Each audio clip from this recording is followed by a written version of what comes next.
So what you're telling me is that the Chinese government is willing to release any CIA imprisoned agents that it has in its possession in exchange for Miles Guo. That would tell me that Miles is an awful important guy to the CCP.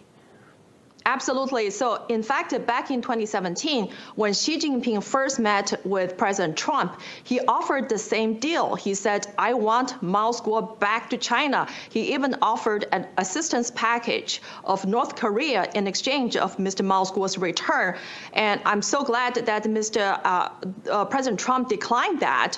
And we hope this administration, Biden administration, will stand on your ground and stick to America's rule of law, because this is going to be a global concern for Miles Guo to be freed. Ms. Miles Guo needs to, be bailed out immediately.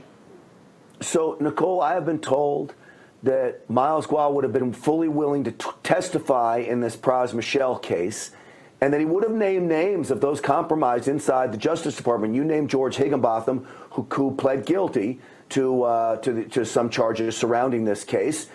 There are others inside the Justice Department, and Miles Guo is willing to name them?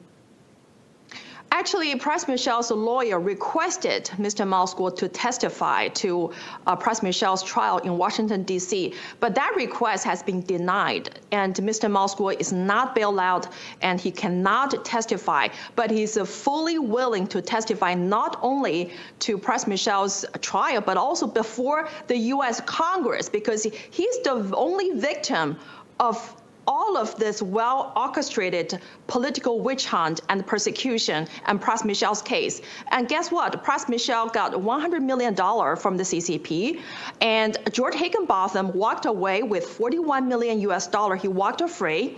And Elliot Brody, he was promised $75 million if he became successful in influence the Trump's White House and DOJ to return Mr. Miles Guo. And Stephen Wynn got special license from the CCP to run his casino business in Macau, controlled by the Communist China.